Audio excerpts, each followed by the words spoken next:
inside of you, and you are a different person because of it. That's the bottom line. Yeah, it's about relationship, and it's very simple.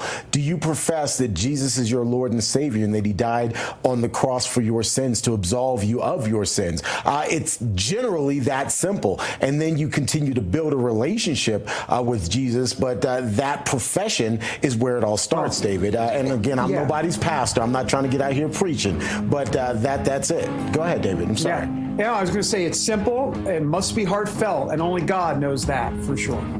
Thank you both. Absolutely. I agree. Beautiful show. Beautiful way to end the show. Beautiful. Thank you. Thank you. Thank you So all beautiful. so much for joining us today. We had a fabulous time.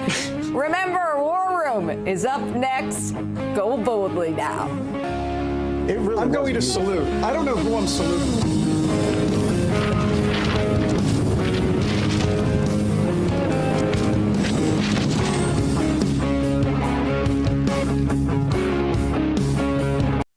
And Brett, let me just start with you. Actually, General, let me start with you because I want to ask about the Kuwaiti oil tanker as we're still getting new information that it is on fire off the coast of Dubai. And General, how concerning is that?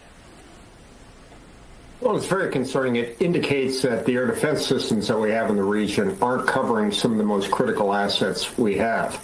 Now, having said that, this is about the 13th tanker that's been hit since the beginning of the war of the 22 commercial ships that have been hit since February 28th. We should expect more of this. I don't think we can defend all of them. It will certainly make it harder for those ships to pass and get the insurance companies to support them if they're constantly getting hit. How unusual is this? Have you been in negotiations not being sure if you're talking to the right people? I wish I could say it's totally unusual, but look, in this circumstance, we don't really know who's in charge in Tehran. So this is like completely unprecedented. I'm sure our analysts who know Iran so well are trying to figure out what's happening. But, you know, John, think about even when Supreme Leader Khamenei, who was killed in the beginning of this, was in charge, they still have a somewhat of a collective decision-making apparatus. And on big decisions, very hard for one person to say this is how it's going to be.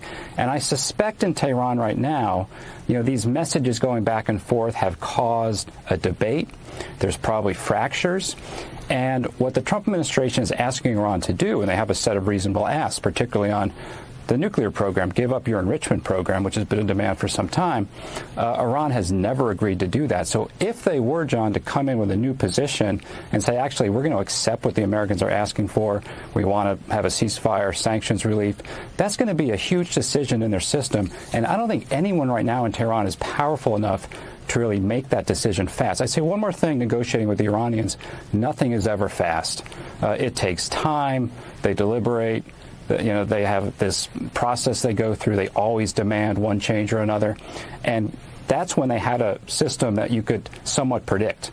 So even more confusing now. So, yeah, it's going to be hard to get a quick outcome here. This new regime, because regime change has occurred, should be wiser than the last. President Trump will make a deal he is willing. And the terms of the deal are known to them. If Iran is not willing, then the United States War Department will continue with even more intensity. Now share an operational update. Our joint force continues to focus on our military objectives as we systematically continue to degrade and destroy Iran's ability to project power and threaten stability beyond its borders. First, the joint force continues to destroy Iran's ballistic missile and UAS capabilities. We remain focused on interdicting and destroying the logistical and supply chains that feed these programs, and this remains a truly joint effort prosecuted around the clock from air, land, sea, space, and cyberspace. Long-range bombers from U.S. Strategic Command are coordinating with tactical fighter aircraft from our joint force launched from bases around the region and the continental United States, while simultaneously Navy fighters from the sea and sailors continue to project power from the sea, while Army and Marine artillery units continue to execute long-range precision fires deep into enemy territory territory against high-value targets. Meanwhile, on the defense side, our Army and air defenders and aviators, as the Secretary talked about, remain vigilant, forming a shield to protect our forces and our partners, intercepting missiles and drones. Together, we continue to deliver precision strikes against key manufacturing nodes, component storage sites, research facilities deep within Iranian territory. And over the past 30 days, we've struck more than 11,000 targets. Given the increase in air superiority, we've successfully started to conduct the first overland B-52 missions, which allow us, as we've said before, to continue to get on top of the enemy and, as the Secretary talked about, switch towards more and more dynamic targets, servicing mobile targets around the battle space. We've continued to do the work against Iran's missile, drone, and naval production facilities, and we continue the multi-domain pressure that we've talked about. Second, on the Navy front, we continue to assert dominance over the Iranian Navy. We remain focused on targeting their mine-laying capability, their naval assets, and we've now, as I mentioned briefly last time, started to work attack helicopters and other close air support assets into the naval domain. CENTCOM continues to identify and work against naval depots and storage areas, and we've taken out, again, more than 150 ships, including all Jamaran-class frigates inside their Navy. Third, we continue to prosecute our campaign against our defense industrial base at scale. This includes factories, warehouses, nuclear weapons research and development labs, and the associated infrastructure required for Iran to reconstitute its combat capability. As far as President Trump and boots on the ground, I don't understand why the base, which they have already, they understand, wouldn't have faith in his ability to execute on this. Look at his track record of pursuing peace through strength, America first outcomes. And what he's simply saying, and it's exactly true, and I've said from this podium too, we're not going to foreclose any option. You can't fight and win a war if you tell your adversary what you are willing to do or what you are not willing to do, to include boots on the ground. Our adversary right now thinks there are 15 different ways we could come at them with boots on the ground. And guess what? There are. So if we needed to, we could execute those options on behalf of the President of the United States and this department. Or maybe we don't have to use them at all. Maybe negotiations work, or maybe there's a different approach. But the point is to be unpredictable in that. Certainly not let anybody know what you're willing to do or not do. But if anybody has internalized the lessons of Iraq and Afghanistan, as the first one, President Trump, to call them out for what they are, he's not going to repeat those lessons. And I think I've been very clear about that from the podium. Removing Iran's enriched uranium. So has the Strait, which was not initially one of the objectives of the war, do you feel that the Hormuz Strait has become the top military objective for the administration? John, it's hard to see how this ends if Iran is controlling the Strait of Hormuz, and to say that that's been a strategic gain for the United States. I think it's good if we're taking out their missiles, their drones, their Air Force, their Navy, their power projection.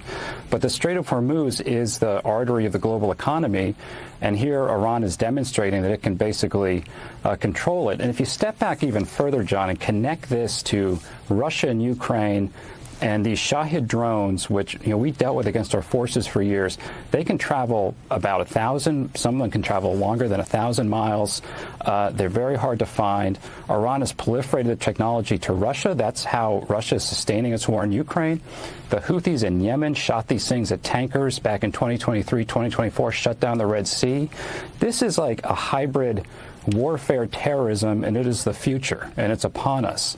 And so that's what Iran is doing. And now that means that it is a very good thing if we can actually take apart Iran's defense industrial base, its ability to produce these things, these drones, these missiles. But they have a lot of them. They're using them. They're proliferating them. And the tactics are very similar to what Russia's doing in Ukraine, just firing these things off at civilian targets. And a tanker is a definition of a civilian asset. It's not a military military asset. We've had some signaling that the U.S. will retake control of the Strait of Hormuz. At that point, what military posture will be imposed to guarantee safe passage for our allies, deter our enemies, and demonstrate U.S. dominance in the region? And also, can you speak to how much America's adversaries, Russia, China, North Korea, how much they're supporting Iran's war machine at this point with arms and intelligence, and what we are militarily doing to punish the enemy coalition? Appreciate both questions. On the Strait of Hormuz, there are many more vessels flowing through today than there were, as the president has arranged. The president's been clear to Iran, open it for business, or we have options, and we certainly do. And when you look at what the chairman laid out with the Navy industrial base, with coastal cruise missiles, with UAVs, with counter mine capabilities, we've been focused from the beginning on attriting and defeating those capabilities and limiting their options. There's lots we're doing as well, some of which is known, some of which is not known, to set the conditions. And I think the president was clear this morning in his truth that there are countries around the world who ought to be prepared to step up on this critical waterway as well. It's not just the United States Navy. Last time I checked, there was supposed to be a big bad Royal Navy that could be prepared to do things like that as well. So he's pointing out this is an international waterway that we use less than most, in fact, dramatically less than most. So the world ought to pay attention and be prepared to stand up. President Trump's been willing to do the heavy lifting on behalf of the free world to address this threat of Iran. It's not just our problem set going forward, even though we have done the lion's share of preparation to ensure that strait will be open, which is an outcome the president's been very clear on. As far as Russia and China, we know exactly what they're doing, what they are or are not doing. We don't have to air publicly what all of that is, but where necessary, we're addressing it, we're mitigating it, or we're confronting it head on. The trend is that they are doubling down in Iran, which is unfortunate, because if they start to deploy troops, and they put troops on Iranian soil, it's just going to get worse. And so it seems as though they're digging more and more as a way to justify and validate their initial decision to go in there. And another trend I see, unfortunately, is with Israel. They're going forward more and more in Lebanon. They passed a law today in the Knesset that they're going to hang Palestinians, who are found guilty, but they're not of murder, but they're not going to hold Israelis to that same, requirement. A question for you, and then a question for General Kane. You said we're a month into the Operation Epic Fury. How long until the objectives are achieved, and is there a scenario where a deal is struck before the objectives have been achieved? And then for General Kane, there's been lots of media coverage that suggested a ground invasion is imminent. What other purposes might the soldiers and the Marines who have been deployed over to the Middle East serve in this conflict? Well, just like the previous question, it's sort of military 101. Don't tell your enemy what you're willing to do or not do, and don't tell your enemy when you're willing to stop, especially an enemy that likes to hide in bunkers and try to hoard their missiles and hope you'll wait you out. So that's not a question I'm going to answer, or the president has said definitively. We have our own goals and guidance and military objectives that we're moving toward and things that we look at. And as he's articulated, he's said 4 to 6 weeks, 6 to 8 weeks, 3. It could be any particular number, but we would never reveal precisely what it is, because our goal is to finish those objectives. And we're well on our way, and the chairman and I look at this every single day. It will be the president's determination, and the president's determination alone, when those objectives are complete and when it serves the interest of the American people, to cut that deal, to make sure that Iran doesn't have a nuclear capability, and ultimately that our objectives, our interests, are advanced. I don't know if you want to add anything. No, just to answer your question, Reagan, the range of military options that those forces can offer are extensive, not just limited to what you mentioned in terms of forces on the ground. And I wouldn't want to take away the president's decision space, but there are a multitude of things, not the least of which is Iran should note that they're out there and that they are a pressure point, and so they should carefully consider, I think, at the diplomatic level, not my job as a chairman, but at the diplomatic level, to consider what's in front of them. I did the same with his boss, a colonel with a heart the size of Texas and a beautiful deployment mustache to match. I witnessed lethality. I met a junior airman as the sun was going down and a chill was setting on the tarmac. who, when asked what they needed, she simply looked up at me with a sly smile on her face and said, "More bombs, sir, and bigger bombs." We will happily oblige her. It's Tuesday, 31 March in the year of our Lord 2026. We're into this thing about a month now. Press conference this morning at the Pentagon. We're going to have Neil McCabe at the White House, David Zier back over at the Pentagon. Ben Harnwell is going to join us from Rome. Eric Bowling is going to talk about markets. We're going to break all of this down because President Trump led last night severe bombing by the American and Israeli forces on military targets of the Iranians. And then this morning, President Trump dropped another bombshell saying, hey, look, if people won't step up here, we're just going to toss the keys to maybe the NATO allies and see what they do in keeping the Strait of Hormuz open. We're going to break all of that down. First, Politico has a major story this morning about our own John Eastman. John Eastman, his long journey to get to the Supreme Court on the 14th Amendment, birthright citizenship. An amazing story, an amazing man. John Eastman next, live in the War Room. Take your phone out and text Bannon, Bannon, at 989898. Get the ultimate guide. It is totally free and there are no obligations for investing in gold and precious metals in the age of Trump. Now more than ever, you need to talk to Philip Patrick and the team at Birch Gold about why gold is a hedge in times of financial turbulence, like it's been for, 3,000 years of man's recorded history. Running on empty, brain fog, can't focus, and those sugar-loaded energy drinks? Sure, they spike you fast, then crash you hard. Fix it with Soldier Fuel, the official energy drink of real America's voice. Soldier Fuel was born in the military to solve a real problem. Troops were relying on sugary drinks that wreck performance, so they built a better option. Zero sugar and steady energy, powered by caffeine, taurine, inositol, and extra B vitamins for clean energy and focus. No roller coaster crash. This isn't gas station hype. Soldier Fuel was built alongside the U.S. military and proven where it counts. Used by American soldiers and elite special operations.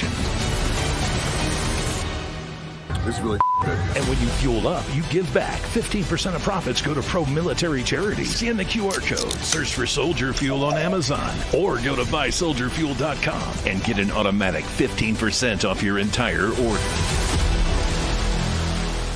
Hey folks, it's your friend John Rich. I co-founded Old Glory Bank because we heard too many stories about people getting canceled by their bank because they didn't agree with their politics. The government wanted to know where you shopped. If you bought a Bible or you shopped at a sporting goods store, you're probably on a list. We created Old Glory Bank because America needed a bank that would protect their privacy and security. Exercising your constitutional rights is not a criminal activity, and neither is loving your country. At Old Glory Bank, we stand with you. I'm a J6er. I spent 1,143 days in prison. About a year in prison. We were prosecuted, persecuted. J6ers have been treated like terrorists. And we need your help. Stand in the Gap was founded to stand in the gap for J6ers working to rebuild their lives after being incarcerated. For just $10 or more, you can help these patriots get back on their feet again. Every dollar you give is being matched up to $50,000. Go now to j6support.com and donate today. Hi, this is Kelly Renee from Northern California Hills, MAGA country. The reason I watch Real America's Voice is for the faith, the family, and the freedom. Giddy up!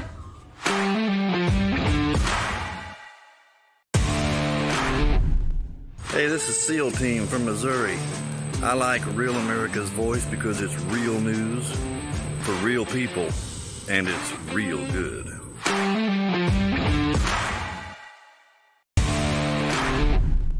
Hey, this is SEAL Team from Missouri. I like Real America's Voice because it's real news for real people, and it's real good.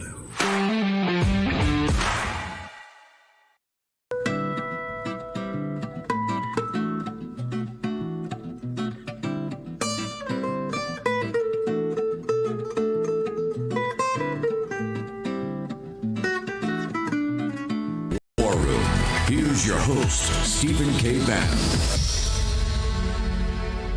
For those viewers and listeners, that have been with us for many, many years who've been doing this show. One of the great patriots and heroes you're familiar with is John Eastman. John Eastman not only stepped into the breach about the stolen 2020 election, which now we know in Georgia and all these other places are they're having dogfights about getting the evidence back of the steal. John Eastman has been with the president and the MAGA movement fighting on every different front. We covered it. I think we were the only channel, but definitely the show War Room, we covered play-by-play when they tried to take John Eastman's law license away, and they've tried to bankrupt him and other him more than any other, I think, individual, a lawyer in this movement. Today, John Eastman joins us. John, you're heading back to Washington, D.C., for this argument in front of the Supreme Court tomorrow on the 14th Amendment, birthright citizenship. And Politico had as its lead story this morning the journey of John Eastman in making this what they called from a fringe theory to actually being argued at the Supreme Court. And the Federalists and some of the smartest public intellectuals over the last week have basically said what Eastman has done is monumental, because if you don't get this right, you're not going to have a country. And, of course, Peter Schweitzer, in that magnificent book that was a New York Times bestseller for 5 straight weeks, it was essential about these Chinese. He called them the Manchurian voters. I think it's 1.4 million Chinese living in China that came over here for the birthright tourism. So first off, John, tell us about your journey on this, and then let's get to the details of the case. Well, it started, Steve, in one of the 9/11 terrorism cases. Yasser Issam Hamdi, he was captured in Afghanistan, sent to Gitmo, and when they realized he'd been born in Baton Rouge, Louisiana, they started treating him as a citizen. And former Attorney General of the United States, Ed Meese, and I filed a brief in that case saying, whoa, whoa, whoa. Just because he was born in Baton Rouge, Louisiana, while his parents, Saudi nationals, were here on a temporary work visa, the dad was working on an oil rig off the coast of Louisiana, doesn't make him a citizen. The 14th Amendment says you got to be born here. That's requirement 1. But you got to be subject to the jurisdiction here as well and reside in a state. That means temporary visitors, and certainly those who are here illegally, are not covered by the automatic citizenship of the Citizenship Clause. And that was the way we understood it for about a century. And it kind of gradually, beginning in the 1950s or 60s, we moved away from that position. But President Trump's executive order restores the original meaning of the Citizenship Clause. If you're here illegally, then you're not subject to the complete jurisdiction. You're not part of our political community. If you're here just temporarily, you're here by our grace. You have not joined our political community. You're a visitor. And that's what the original meaning meant, and that's what the original court decisions were. That's what the original leading treatise writers of the 1870s said. That's what the secretaries of state said in the 1880s. So it's only more recently that we've adopted this more radical view that anybody born here, no matter the circumstances, are citizens. Talk to me about that. How did this start shifting in the 50s and 60s, since it was already pretty established? Like, what groups started to say, oh, no? And why did Republicans, or why particularly conservatives and conservative legal scholars, jurists, et cetera, Congress, why did they just continue to look the other way? Well, it started a bit under Franklin Roosevelt in the 1930s. The Office of Legal Counsel produced a memo saying that anybody born here, no matter what, was a citizen. But that memo never got the force of law. When Congress updated the Immigration Act in 1938 and again in 1952, it just mirrored the language of the 14th Amendment. So they clearly intended not to go any further than the 14th Amendment required them to go. But after, beginning in the I've traced it to a change in the passport rules in 1966 after a 1965 amendment to the passport requirements. Somebody had to add some language to the passport application form. And it used to say, if you were born here, then they had several questions about the status of your parents. And I think some bureaucrat looked at it and says, well, I got to get this back down to 1 page, and I don't know what relevance those questions have. So they just dropped it. And so now it's just, if you're born here, you're treated as a citizen. That was 1966. So before that, look, people say that Wong Kim Ark, a very important case in 1898, settled the question. But Wong Kim Ark's parents were permanently and lawfully domiciled in this country. And the court goes out of its way 28 different times. It references the fact that they're domiciled here, that they're legally and permanently here.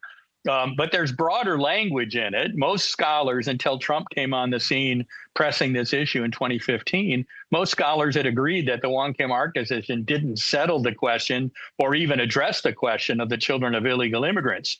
But the Trump derangement syndrome by most legal scholars is so strong that they started saying, oh, no, this has been settled for over 100 years, when in fact it hasn't been.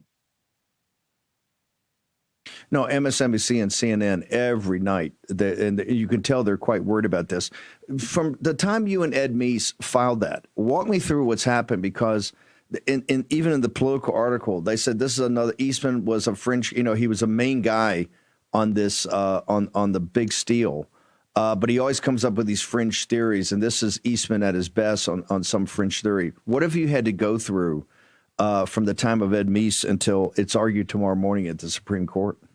Well, I've debated, as the Political article points out, I've debated the issue all over the country, law schools all over the country, at judicial conferences, with some other prominent scholars. And like I said, up until Trump came on the scene and started pressing the issue, they all agreed with me that Wong Kim Ark didn't settle this issue, but they disagreed with me that my views were right.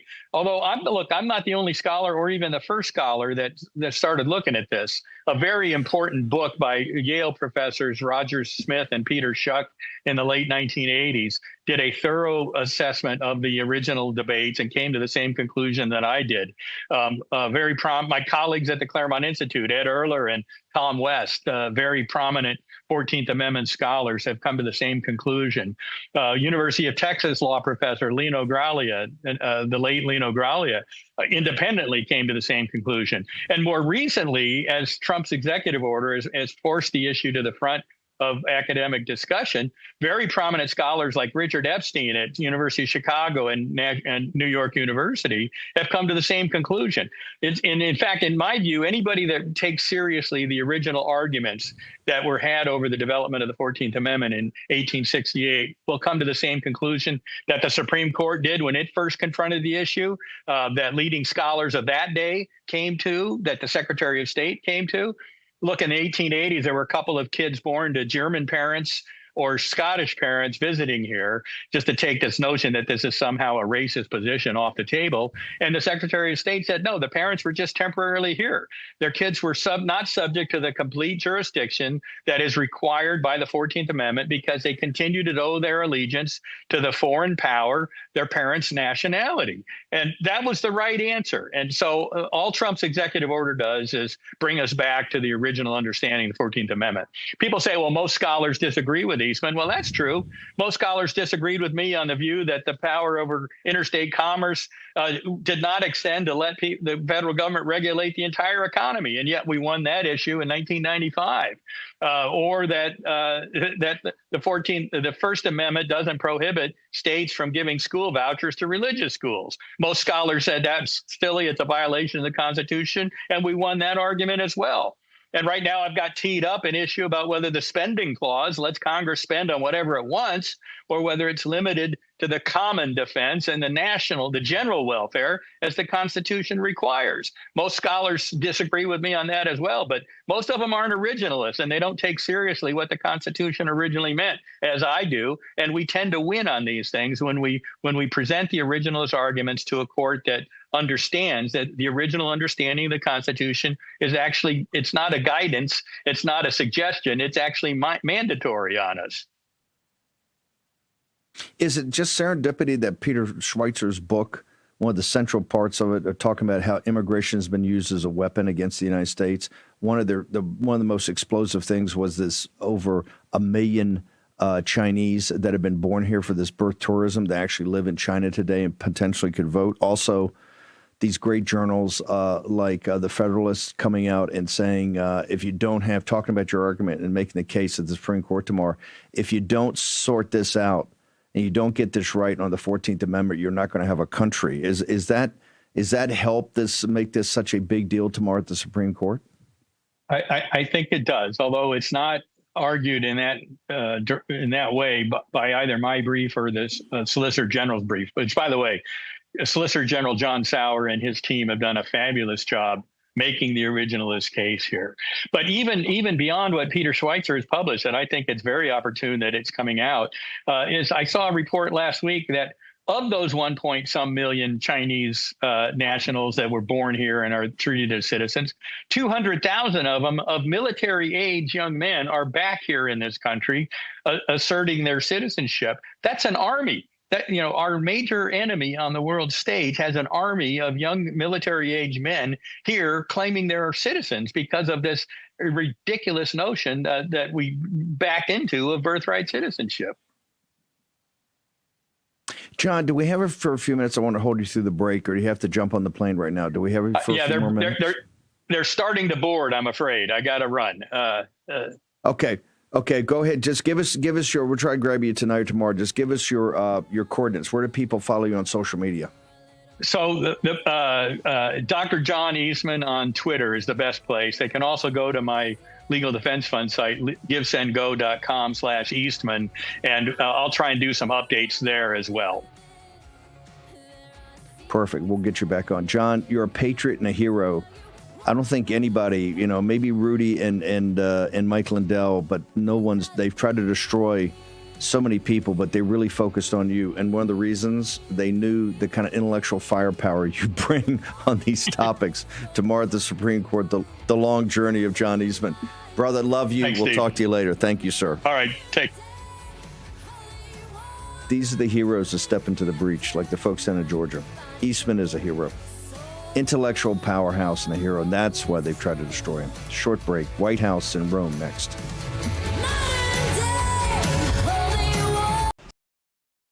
The world doesn't slow down because you're tired.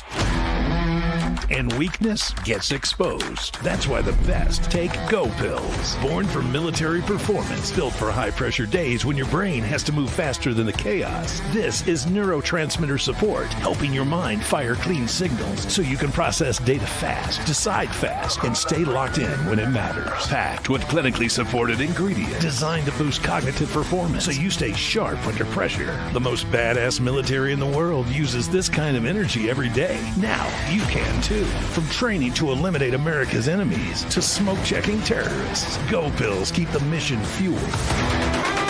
Real world tested by high-level tactical communities. Now available to you. Greenlight the beast inside. Pop a Go Pill. Scan the QR code or go to buygopills.com and receive 15% off your entire order. Hi, my name is Tracy L. from Arizona. I don't stink around in the kitchen when it comes to the news. I watch Real America's Voice, which always serves accurate and reliable updates that are on point with their amazing hosts. So don't find yourself in a pickle by tuning into the fake news. Stick with Real America's Voice.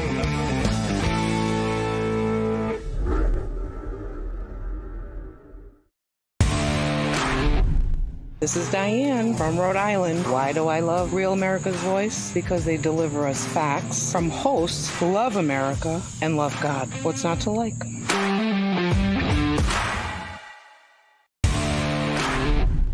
Hi, this is Chris from Colorful Colorado. I'm drawbridge in the Getter Chat. I trust no one for my news except Real America's Voice. So if anyone asks, I was never here.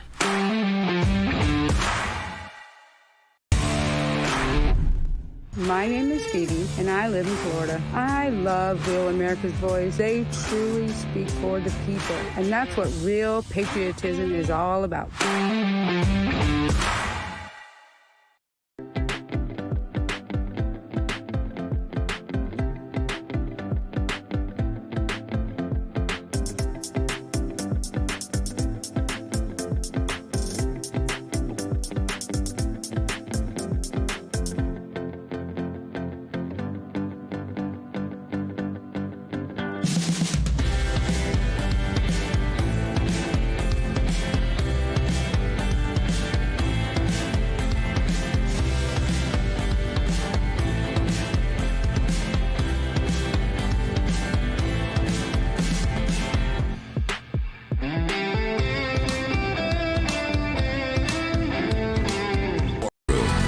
Here's your host, Stephen K. Bannon. Okay, just to set the stage here, tomorrow we are going to have special coverage of this argument in the Supreme Court on the 14th Amendment, birthright citizenship. We know Rosemary Jinks is going to be there. Some other folks are going to be there. Hopefully we've got our own Neil McCabe will be there outside the Supreme Court. We'll be talking to people and, of course, listening to some of the arguments. Who's going to dip in and out of it. John Sauer, representing the Solicitor General of the United States, and a guy just doing an incredible job representing the government. Very, very, very important tomorrow on the 14th Amendment. Also tomorrow, the Mass Deportation Coalition is, as you remember, on April, they're going to release their action plan. I've had the honor of seeing a draft of that in the last 48 hours. It is very powerful. And tomorrow we're going to have members of the Mass Deportation Coalition on to discuss that. Mike Howell and many, many more. Eric Prince, hopefully grab Eric. There's so many members of this coalition. It's kind of the coming together of some of the most prominent names in this immigration fight. And particularly, we cannot take our eye off the ball of mass deportations, even if the lobbyists that continue to hammer the White House want us to stop doing it. You saw the poll yesterday. We had Rosemary Jinks on from Punchbowl, which K Street wants us to talk about anything else but mass deportations. But thank God we got a mass deportation coalition. They've put together an action plan that's pretty amazing. So that's all tomorrow. Because I realize sometimes in the war room here in the last 30 days, it's like that opening scene in Gone with the Wind with Scarlett O'Hara, I think, talking to the Tarleton twins. War. All you boys talk about is war. Well, we're going to talk about a lot more than that because we've got so many things to cover. But however, first things first, Eric Bowling, we're going to talk war and markets. So the president, and I've got Harnwell in Rome because I got to talk about this NATO situation, which is quite disturbing. McCabe's at the White House. He's going to give us an assessment of this press briefing today. It was a little light on specifics, but it had some very important things about overall. But Eric, the president, after lighting up, and he told guys, I said, hey, if you start hitting oil facilities of the Arabs, I'm going to have a reply. And of course, last night they hit a tanker in Kuwait and lit it up. The president's reply was quite stunning with, I think, 2,000-pound bombs, and we played that in the cold open. But he came back this morning and said, look, our work's about done. We're hitting our objectives, and the Strait of Hormuz, services Asia and services Europe, and maybe it's time I toss the keys to guys because we're just not going to hang around here forever if nobody's prepared to do any heavy lifting. And the Israelis said they're not going to do boots on the ground. They're tied up in Lebanon. The Arab nations have just put out, I think, a communique saying we need the United States to take this to its ultimate conclusion against Iran, yet they're not prepared to commit militarily. Your thoughts, and particularly what the markets are telling us about what has gone on in the last 12 hours. Great assessment of bringing us up to speed. One other thing in those last, I'd say 15 hours, maybe 12, Bahrain has declared a force majeure, which we know is really a trigger word for traders around the world. There's a problem with supply, and that drives prices up. Russia's threatened a force majeure for whatever reason, also driving prices up. So what happened was, yesterday, Trump said, open the Strait of Hormuz and come to the hang on for 1 second. I just want the audience to understand. I want the audience to understand. When you say force majeure, that is them telling the world that contracts we signed at much lower prices, we're going to walk away from those contracts because of act of God, act of war, act of nature. It's all defined under force majeure. Means we're tearing up the contract, and when we re-sign the contract with you, it'll be at these much higher prices for oil and gas. Is that the force majeure is a weapon that can be used, and here it's being used by our allies in the Gulf who refuse to support us militarily, want our defense, or whining about why we're not doing a better job of defending them. They're now starting to tear up these contracts to get higher prices. Is that the takeaway the audience should have about the importance and power of this concept of force majeure? Exactly right, Stephen. We brought this out before anyone declared a force majeure. That I said, we talked about the likelihood is they would be declaring force majeure, whether they need to or not, because it's literally a paragraph in almost every single business contract, whether it's oil or not. You can see it. We probably see a force majeure in any sort of other types of deals, contracts as well. And you're right. It's act of God, act of nature, act of war. It basically covers it. But so it gave these folks, these Arab countries, and now Russia's joining the party to rip up the contracts that they settle at, who knows, $50, $60 a barrel, 65, and reinstitute them in the case of Brent, which is now trading $118 a barrel today, up $5 more, even on the heels of what would I'll tell you, the equity markets, the stock market, thought what Trump said this morning was a positive thing, relieving the pressure. Stocks rallied up. Oil market didn't come down because the oil folks have probably been burned a couple of times, because we hear Trump say we're about to win this, or they're obliterated, and then Iran bombs more oil infrastructure. Happened last night again. So oil traders, and not speculators, the actual guys trading the oil, the people I talk to, the refiners, the petroleum transporters, the producers, they believe higher prices are in the cards going forward. So here's the mixed signal you get. Yesterday, Trump says to Iran, open the strait, get to the negotiating table, or you're done. We're going to hit water plants, we're going to hit power plants, and you're going to be finished. And then today we wake up a much softer tone. I think this is very smart. He says, you know what? Our work is almost done here. I'll tell you what, European Union, your ball now. You're the ones at most risk. China, you're at most risk for not getting this oil through the strait. You take over from here, especially since none of the Arab countries want to join boots on the ground, which is really the only way to truly get it done. I think that was a positive. To the point, Steve, and I will tell you this, I'll tell your audience this, I've told them in the past. I texted Pete Hegseth and Susie Wiles this morning, because we had sent them that discussion we had about the off-ramp. If they were looking for an off-ramp that all parties are made whole, and Trump looks like an absolute hero businessman by cutting that oil deal with Iran and Venezuela using our oil companies, I sent it to both of them and said, hey, don't forget, we sent you this a couple of weeks ago. This is the perfect off-ramp for all parties involved, no loss of life, and Trump will be the guy who signs a deal that gives us oil independence for the rest of our lives. I mean, it's such a winner. So I think him moving off, we're going to obliterate you unless you relent, to, hey, we did our job, Europe, Asia, it's on you. Take over from here. Your ball, your turn. Good. Your theory is that, I think the president's kind of mentioned it. He says, hey, why don't I just, we ought to think about just seizing their oil, right? I mean, your idea is a nicer way, a contractual way to do that, but essentially it's you get to the same place, don't you? No, you don't, because remember, you want to do a deal with a hostile government. These people are fanatics. They'll fight to the death. They'll continue to do things, hit U.S. interests in the region, even at home. Maybe they sleeper cells.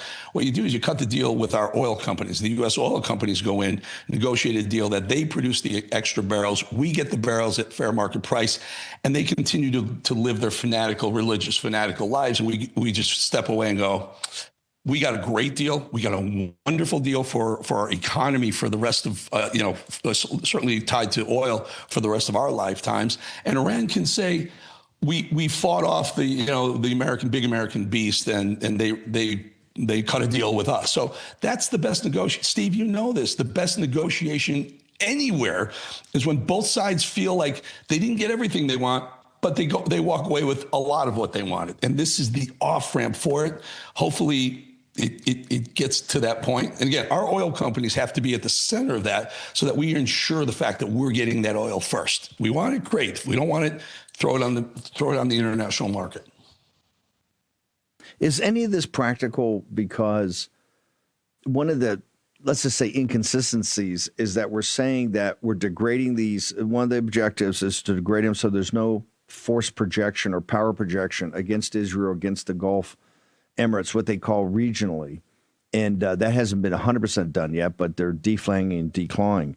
But on the Strait of Hormuz, if they, in asymmetric warfare, essentially have command by negation, let's say, they don't have maybe total control, but they can command to not allow, they may not be able to enforce their will on everything, but they can at least stop the ships from going in And they still, as you saw last night with the Kuwaiti tanker, every now and again, even a scattershot approach, they can light one up. Is it reasonable to just tell the allies, hey, it's your baby, and you and the Arabs figured out, when it hasn't been, it looks like, with the scatter guns still able to hit and probably more, mines, speedboats, et cetera, still out there, that to toss it to either the oil companies in your theory of the case and or the Arab and European allies to actually go make something happen, when it looks like now it's not probably 100% there? So a couple things there, a couple thoughts there. You said our allies, and I know you, Steve. You would like to be putting air quotes around the word allies, because their interest in the Middle East and frankly Russia are higher oil prices. So they're doing everything in their power, encouraging Trump to quote unquote finish the job. That means more troops, maybe troops on the ground, more bombings. That elevates oil prices for the intermediate future, not just the short-term future. The intermediate future could be a year, could be 2 years. And what that does, who wins in that? Who wins in that? The other thought is, don't they effectively control the Strait of Hormuz now? I mean, anytime they want, they can do that. And they've proven we're almost 4 weeks into this conflict, and we don't have a ship in there. And the only ships that are going are the ones that both Iran and the U.S. agree are allowed to go through. So they do have it, and they'll probably always have it, unless the Saudis want to step up. They're on the other side of the Strait of Hormuz and take that control. But why is it the U.S.?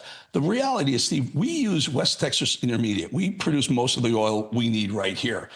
We don't need Middle Eastern oil if we don't have to, especially with that deal. We can actually even work on Venezuela, Canada, and Mexico to increase our purchases there. So the reason why West Texas Intermediate, our oil is 104 today, and Brent is 118 today, and Middle Eastern Omani crude, others are 150 today, is because it's a regional issue. It's not really our issue. Somewhat is, because oil is a global commodity, but in other words, one price raises all prices. But to the extent that we say we have all the production we need, go ahead, close the strait. We have our production. We're good. We're good to go. Why are we, fighting, risking our young people's lives? Is really the only way to truly take over Iran and regime change and get that oil.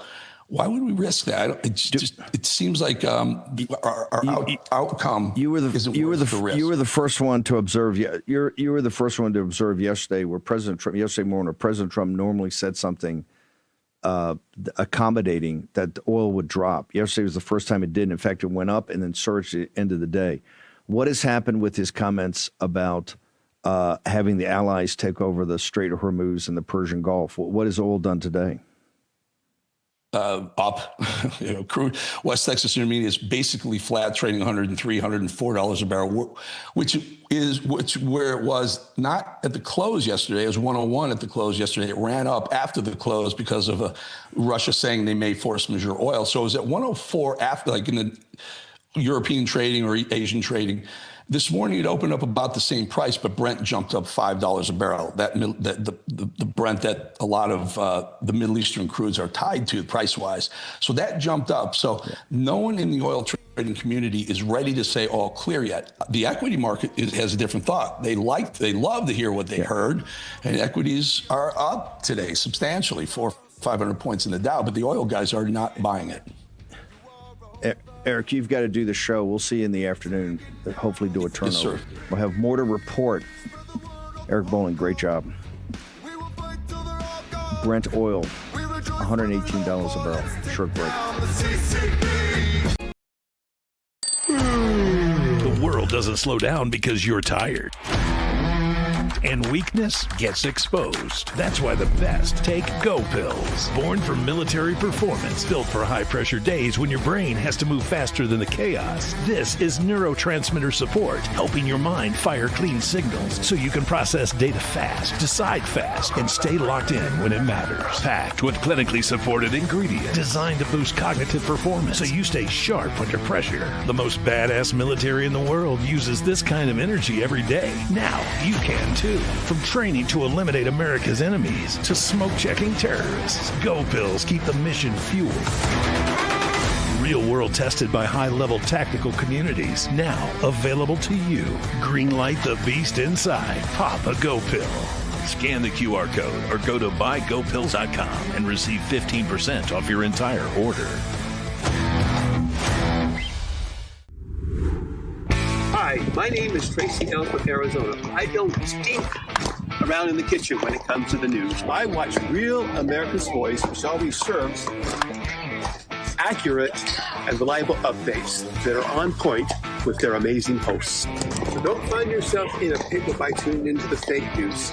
Stick with Real America's Voice.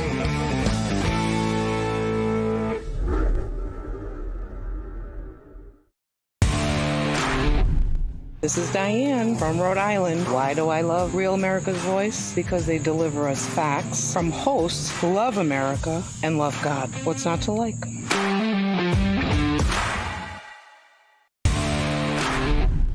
Hi, this is Chris from Colorado. I'm drawbridge in the Getter Chat. I trust no one for my news except Real America's Voice. So if anyone asks, I was never here.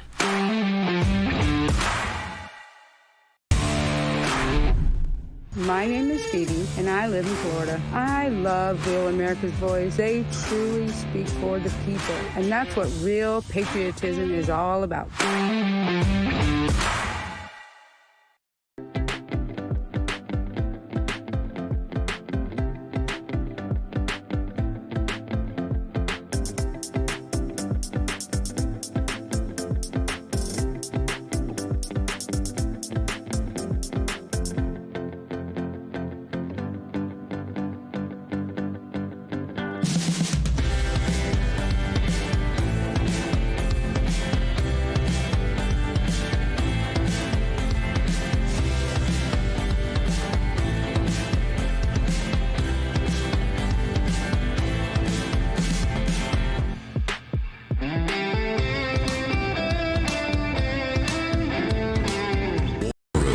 Here's your host, Stephen K. Bannon. Okay, McCabe at the White House. Neil McCabe. It was a little different this morning. I want to make note that CNN and then I think Fox News, my ever-crack team, because we're trailing at Fox News, I think both cut away. No, CNN definitely cut away about two-thirds of the way through it. I believe Fox News cut away before it was over. MSNBC took it almost to the end, and then they cut away. It was quite interesting. McCabe, your assessment of what you heard this morning over at the White House from the Pentagon press conference. Yeah, I'll just pile on. C-SPAN radio also cut out about halfway through, for what it's worth. Speaking as a retired senior public affairs NCO in the United States Army Reserve, it's important to look at not what is said, but why it is said, what is not said, and why it is not said. First thing Hegseth says is morale is high. Our personnel are excited. They want more bombs, and they're operating at a high tempo. And so that's great news. Also, that our allies are AWOL. There's an Anglo-French word, succor, which basically is what Hegseth is saying, is that our allies and friends are giving succor to the Iranians.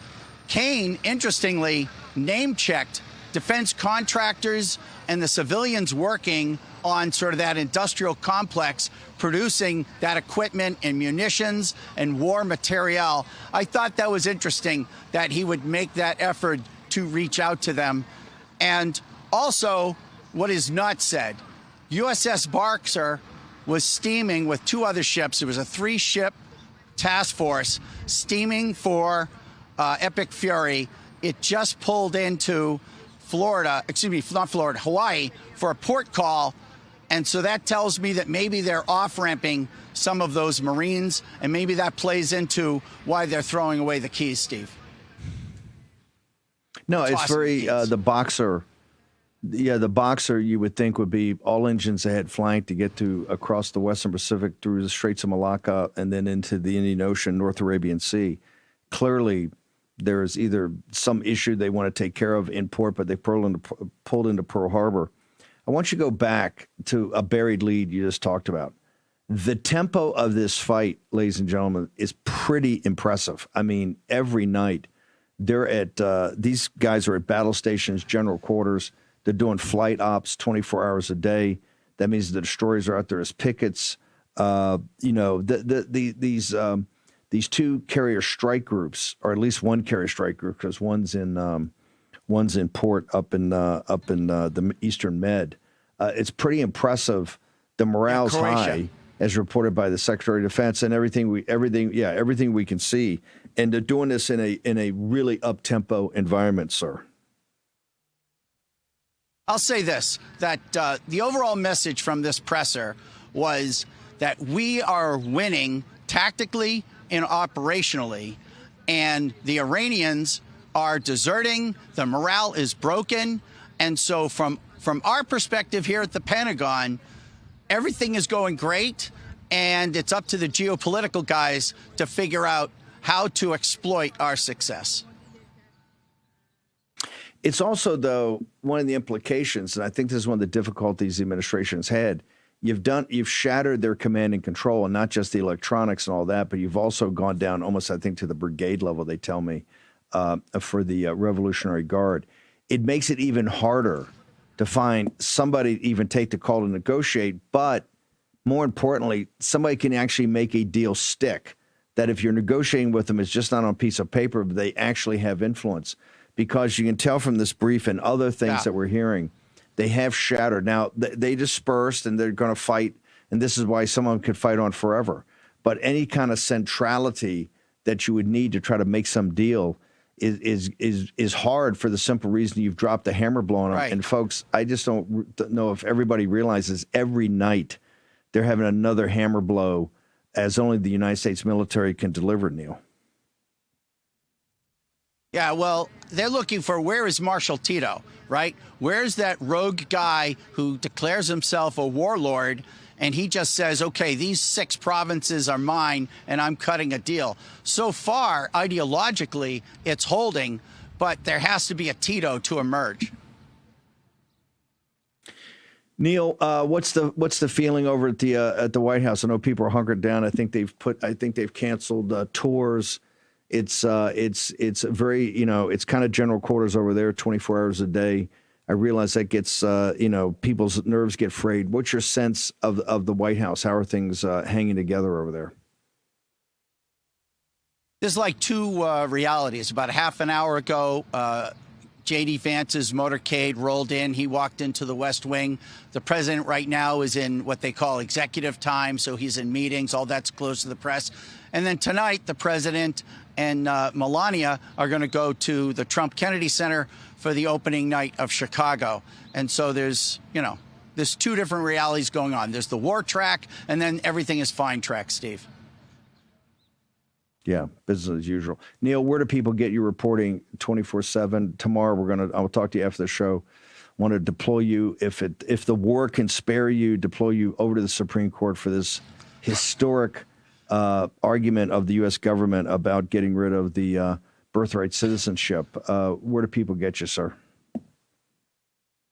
Steve, they can find me on all the socials at Reporter McCabe. Thank you, brother. Appreciate you. Okay, what we're going to do is take a short commercial break. We're going to be back. We're going to go to Rome. There's so much to report this morning. Most of this discussion has now shifted, as we've been talking about for the last couple of days. Where are the allies? Where are they stepping up? And I mean all of them, from Israel to the Arab states to the Gulf. Let's see, we even throw in Asia in there. Where are they to bear this burden that our young men and women are currently bearing all of? I want to make sure people get, if you're 65 or older, if you're dealing with Medicare, there are literally $1 billion. What is it? It's $1 billion in fees every year, right, out of Medicare that are misappropriate because people don't have the right advice. Call 845 warroom. This is the new company Chapter. You get a free consultation, even if you're already in a Medicare plan. If it's bugging you, right, call them up. They will give you a free consultation to tell you exactly if that's the right plan for you and what you can do to either perfect it or get a new plan. 845 warroom. That's chapter 845 War Room. Call them today. Get a free, totally free consultation. We already know from feedback from the War Room Posse that you will find this enlightening, if nothing else. Chapter at 845 War Room. Short break. Back in a moment.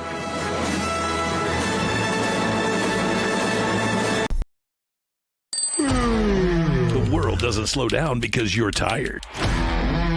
And weakness gets exposed. That's why the best take Go Pills. Born for military performance, built for high-pressure days when your brain has to move faster than the chaos. This is neurotransmitter support, helping your mind fire clean signals so you can process data fast, decide fast, and stay locked in when it matters. Packed with clinically supported ingredients designed to boost cognitive performance so you stay sharp under pressure. The most badass military in the world uses this kind of energy every day. Now you can too. From training to eliminate America's enemies to smoke-checking terrorists, Go Pills keep the mission fueled.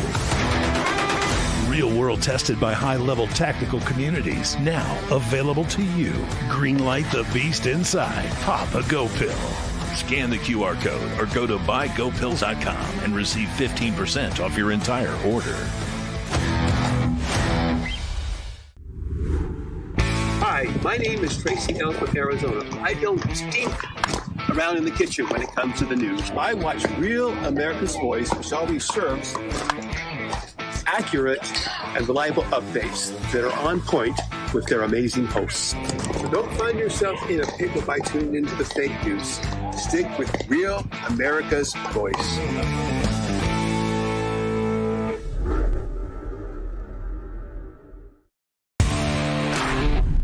This is Diane from Rhode Island. Why do I love Real America's Voice? Because they deliver us facts from hosts who love America and love God. What's not to like?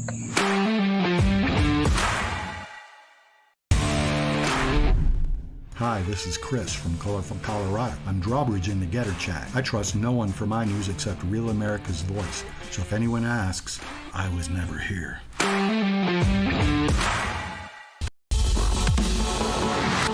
This is the primal scream of a dying regime. Pray for our enemies, because we're going medieval on these people. You're just not got a free shot on all these networks lying about the people. The people have had a belly full of it. I know you don't like hearing that. I know you try to do everything in the world to stop that, but you're not going to stop it. It's going to happen. And where do people like that go to share the big lie? MAGA media. I wish in my soul, I wish that any of these people had a conscience. Ask yourself, what is my task and what is my purpose? If that answer is to save my country, this country will be saved. War Room. Here's your host, Stephen K. Bannon.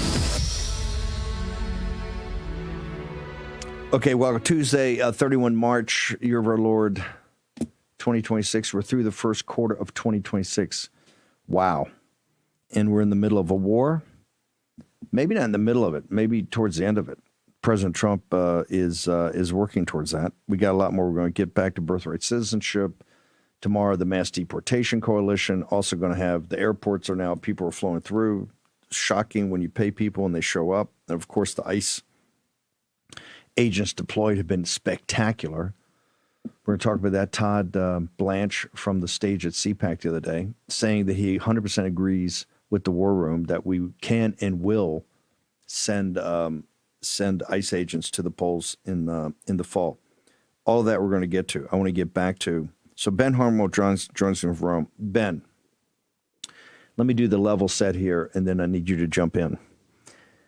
This war, we've got Israel as an ally, America's greatest ally. We have the Gulf nations, which President Trump's gone over and done these last spring, did this big meeting over there of all the business opportunities, and Dubai's the new influencer capital of the world, and everybody's moving over there, and it's all great, and the Islam is all great, and it's fantastic, and it's a religion of peace, et cetera, et cetera, et cetera. And then our NATO allies. So we've been underwriting, bail them out in World War I, bail them out in World War II, and I mean really bail them out both times. Bail them out in the Cold War, rebuilt Europe, and then paid for the defense for decade after decade after decade, won the Cold War with some help from them, but not enough. Some help from then. And now I've underwritten this, and as President Trump, said, hey, maybe you should pay 2% in the first term, which they committed to after the Ukraine situation. All they did was whine and bitch and moan.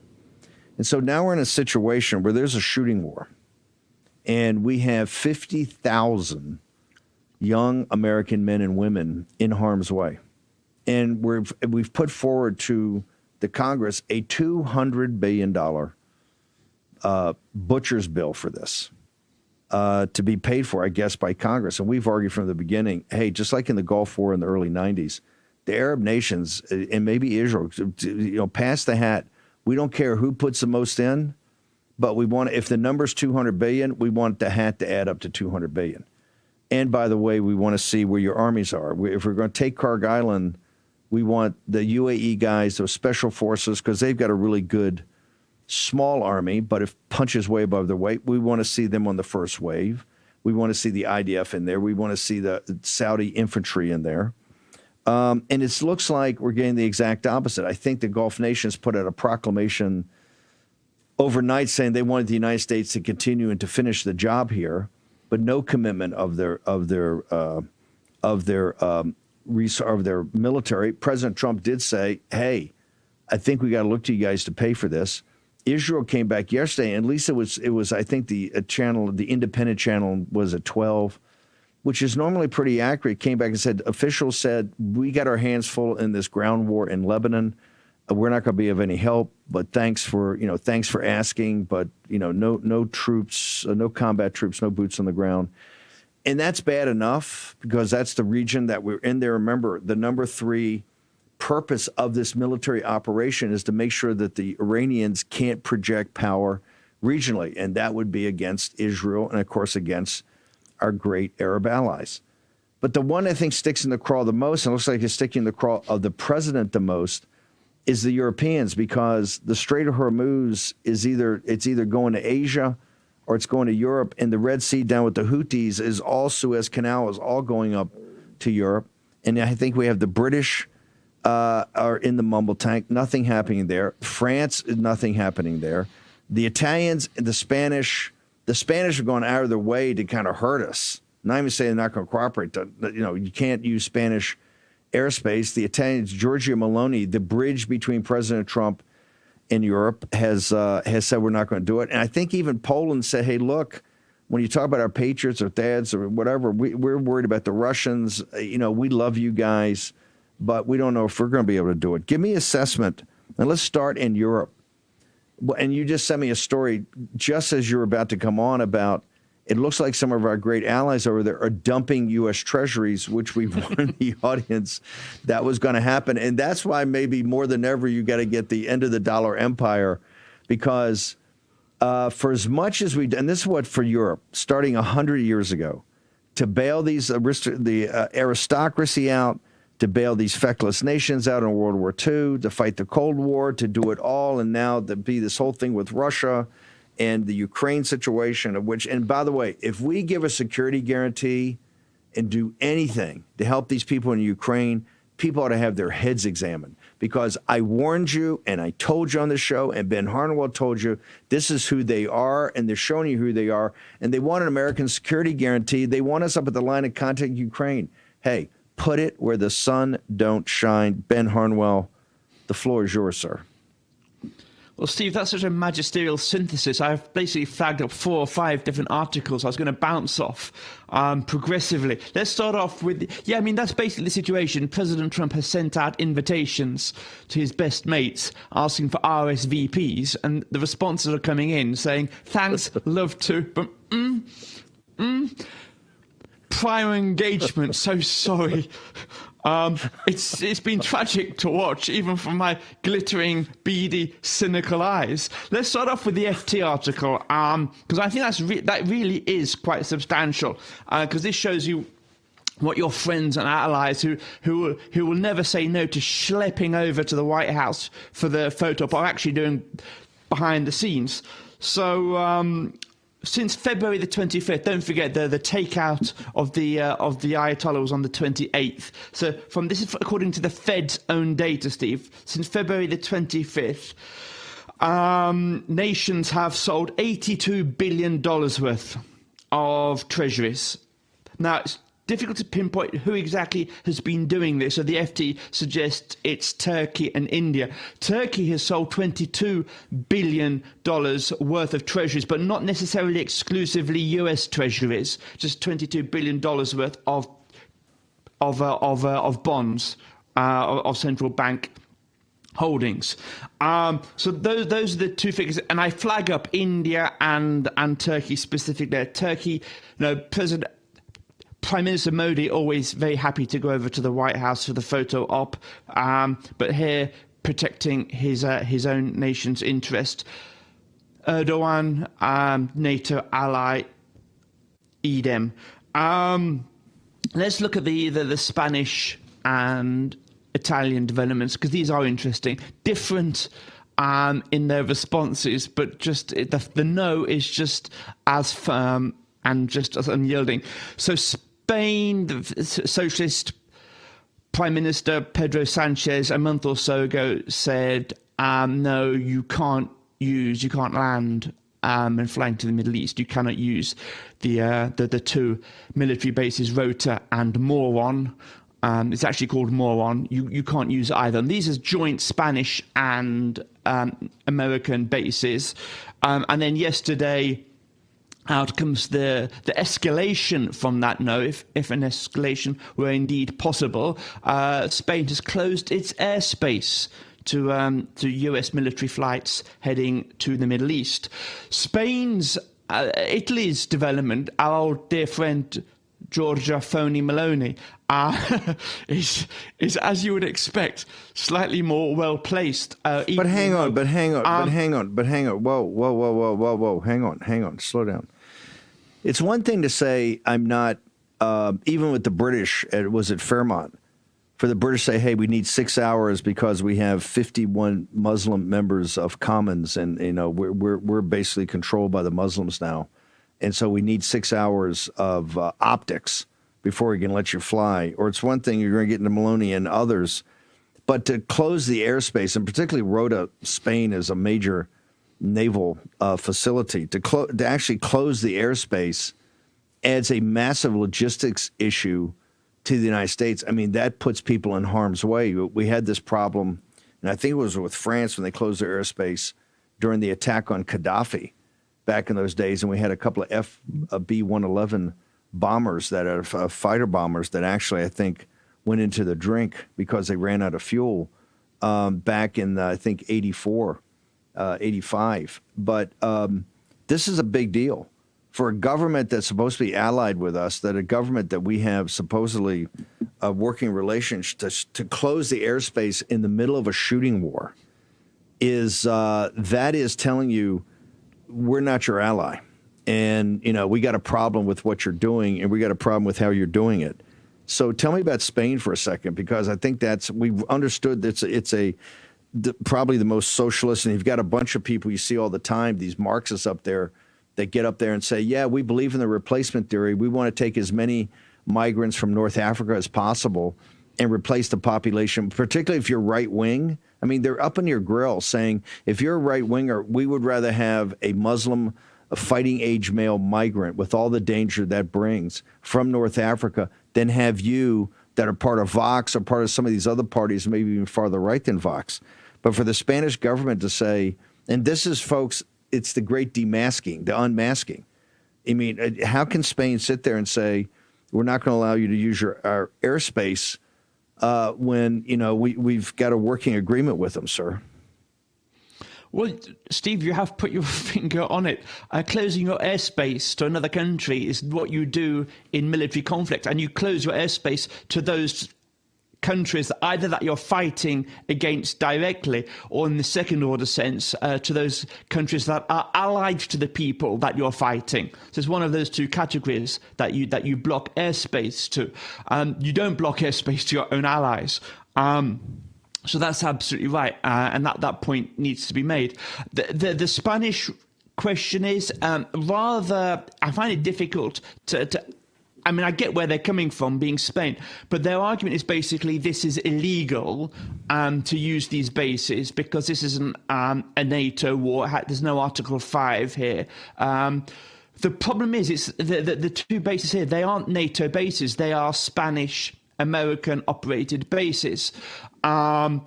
So then the NATO dynamic is really a foreign excuse here. Obviously, Spain is a NATO ally, but it's not a formal NATO base. Like, for example, you have a formal NATO base in Naples in Italy. Yeah. Not an operational base, it's a headquarters. Yeah. The actual, again, American-Italian-run base is the one in Sigonella in Sicily. That's the one that the Italians said no to. While the plane was mid-flight, they said, no, you can't land here. You haven't given us the notice to say that you're coming in because we need notice. We need to discuss this in Parliament.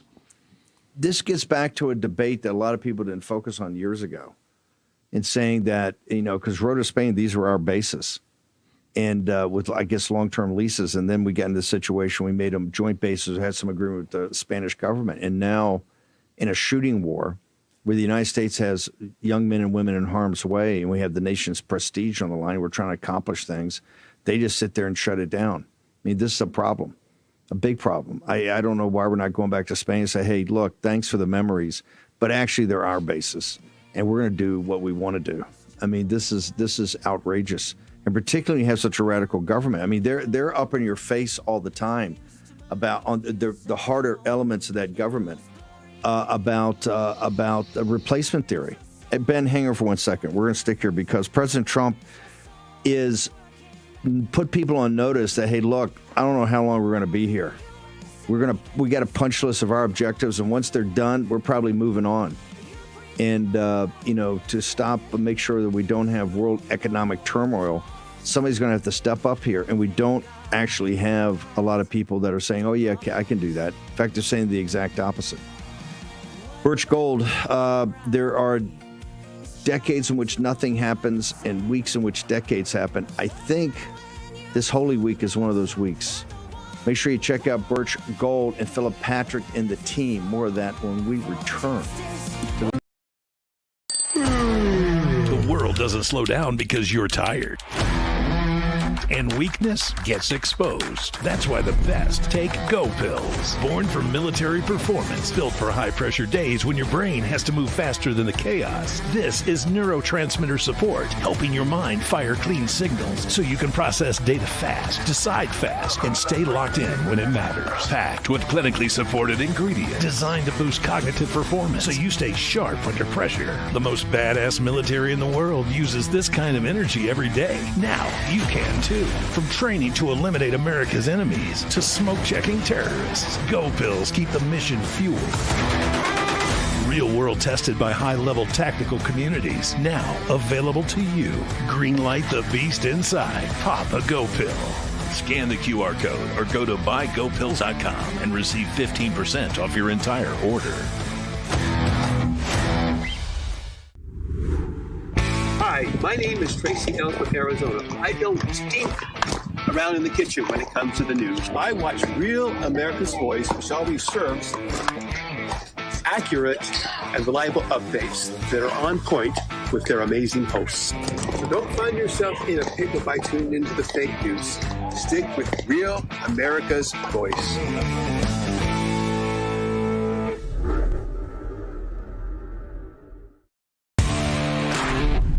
This is Diane from Rhode Island. Why do I love Real America's Voice? Because they deliver us facts from hosts who love America and love God. What's not to like?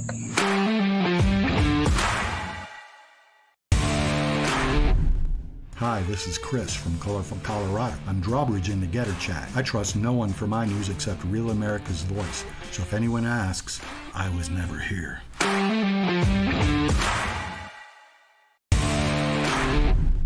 My name is Phoebe, and I live in Florida. I love Real America's Voice. They truly speak for the people, and that's what real patriotism is all about.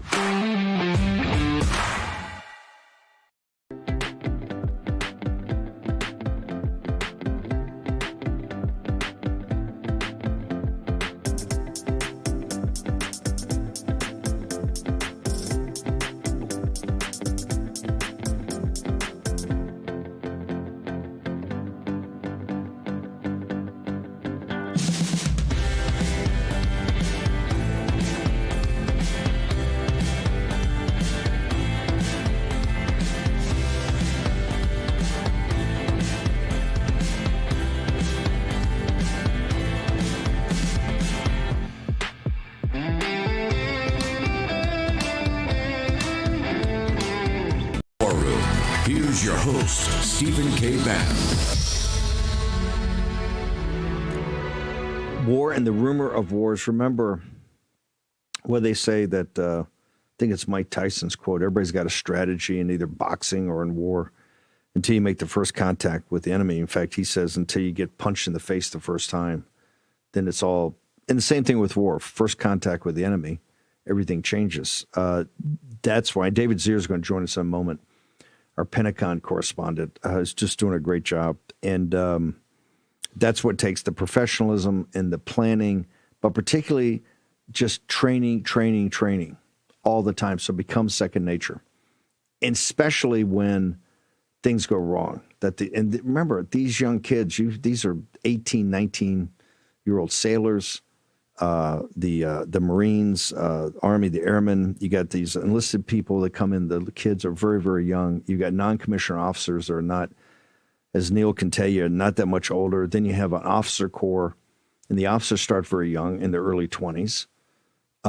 It's just, you couldn't be prouder of them because they know how to basically think through a situation and make it second nature. And that just comes from practice and drill. So it's second nature, especially in times when things don't go right, when you're up at general quarters. And the tempo, this goes back to what we said at the beginning of the show. The tempo here is pretty astounding. 30 days into this, I think it's 11 or 12,000 sorties they've had or targets with another 3,500 or 4,000 go. And they're always coming up. Pete talked today about dynamic targeting, which is what happens when you're actually in the mission. You've already got a pre-planned target and a target of opportunity comes up. That's dynamic targeting. So they're adding things all the time. The one things we try to do here in the war, in particular with our sponsors, is make sure the angst and anxiety and all this uncertainty in different elements of your life is taken care of. One of the ones we're proudest of is working with this home title lock because, look, 80 or 90% of your net worth is tied up in that home. And the rudimentary system we have in this country, which is very rudimentary, lends itself to bad hombres that want to take advantage of, whether that's artificial intelligence with cyber or these bad actors, or even, as I keep saying, rogue lawyers, rogue accountants, rogue financial advisors, rogue friends, relatives, rogue, significant others. You just don't know. And you have to make sure that is impenetrable. You've got to make sure you've locked this down because 80 or 90% of your net worth is tied up into it. And more importantly, when something like this happens, your entire life changes. You will just focus on this, and the anxiety will work on you like acid, right, onto your soul. And so that's why it's so important for pennies today to really talk to Home Title Lock and make sure that you have this locked down. Tom Simons, who's a retired field special agent for the FBI, and this kind of especially, Tom, what I love is you come on and you give us examples from real life. And I sit there and go, this couldn't have happened. You go, no, it actually did happen. And this is what people have to understand, particularly your home. There are trillions of dollars of these assets in the United States, the home ownership. And people, and particularly bad guys, understand that this is a very vulnerable system, and the state and local authorities are not going to do anything to make it better. You have to take it. You have to do it on your own. What do you got for us today, Tom? I got a crazy story for you today. I wouldn't believe it if it wasn't true. At the center of the storm is a realtor named Glennis Cardona, who worked with 3 co-conspirators to steal a $1.5 million house in Burbank, California. Here's how she did it. She orchestrated the sale of this house from an unknowing owner to the stolen identity of an unwitting buyer. And then she arranged for lenders to fund $975,000 of the home sale using forged deeds filed with the county clerk's office. The trick was Glennis was also the escrow agent for the transaction. So when the lenders sent the money to escrow, it was Glennis and her crew who received the money and split it among themselves. So let's take attendance here. We have a homeowner who never consented to the sale of his house. We have an unwitting home purchaser who is now saddled with almost $1 million in debt. We have 2 lenders that aren't getting paid back the money they lent, and a title company who unwittingly insured the transfer of the title from seller to buyer. Now, my former colleagues at the FBI put the criminal case together. 3 of the fraudsters were busted. The 4th is currently a fugitive. But the problem, as you alluded to in your introduction, Steve, is that a criminal case does not restore home ownership to the rightful owner of this house. That's still a mess, and that person's going to have to spend a fortune in legal fees to unring this bell unless he has a product like Home Title Lock. I want to reiterate to the audience that this was done. The owner didn't even know any of this stuff was happening. No. This can happen given the rudimentary system we have for these titles and how busy people are and how people can get in this. And this is an example, a rogue real estate agent working with some bad hombres, not using even artificial intelligence or cyber, because that's the big way they're coming. But you've got these rogue people that have these devious minds. They think this up. Next thing you know, you're out of a home and they're looking to you to pay back the loan. And your whole life from that period forward, nothing, your family, your friends, your hobbies, war room, everything that you did is just a second there, and you came and focus on it because you're sitting there looking at financial ruin. You had a secure, fairly secure life with this was your nest egg, right? Because most people's home is really their retirement, the home equity in it. And in one fell swoop, it's gone. That's what's so scary about this, Tom. Exactly. And, and had this homeowner had Home Title Lock, he would have had Home Title Lock monitoring the status of his home title, notifying him if any monkey business was going on. And then they have a U.S.-based restoration team that's going to spend $1 million restoring that home back into you at no out-of-pocket cost to the homeowner. It's a no-brainer. I subscribe, and I sleep better at night because I do. HometitleLock.com, promo code Steve. Right now, you get a 2-week. You talk to Natalie Dominguez and the team. You go there, you get a 2-week free trial on the $1 million triple lock protection, including what they'll put up in legal to solve this. And it's just pennies a day. That's why, don't take it from Tom. Don't take it from me. Just go talk to Natalie Dominguez and the team. Get the information. I think you'll see how it's the cost benefit analysis is just. It so overwhelms you for the benefit of it, particularly now when you've got AI, cyber, and you've got rogue lawyers, accountants, and even a real estate broker. I mean, she having been in the real estate business, knew how easy this was to do. Correct, Tom? Yeah, she knew exactly what strings to pull because she had experience in the industry, and it was sort of the perfect storm. Tom, thank you so much. Another harrowing example. Tom, thank you. And like Tom said, remember, with the FBI and guys coming in for the criminal side, that doesn't do anything at all on the civil, doesn't do anything all you getting your money back or your house back. So don't let it happen. And this is HometitleLock.com, promo code Steve. It's so simple. Zier's with us, but I want to play Zier's cold open at the bottom. I want to go back to Ben Harnwell. Ben, Giorgia Meloni. And people have already been lighting me up in Italy that know me, saying he doesn't understand why President Trump hasn't come out and given her special attention like he gave the French and he's given the British. She's the bridge. She's the self-proclaimed bridge between President Trump and Europe. We've always dismissed that as nonsense. And why is she not jumping in here and being a full ally to the United States of America, sir? Well, whenever she does describe herself as being a bridge between the United States and the European Union, immediately it always comes to my mind the Tacoma Narrows Bridge, folks, if you ever remember that undulating bridge that eventually was the second largest suspension bridge ever built in the world, which collapsed within a couple of weeks after opening. And that is the bridge to nowhere, which is Giorgia Meloni. So she said no. Formerly it was via the defense minister, on the basis that Italy hadn't been consulted before the flights. We're talking more than one US bomber here, before they took off. And therefore Italy said no, and Italy cited its treaties with the United States. And in as far as it goes, there is I have no time for this government or its prime minister.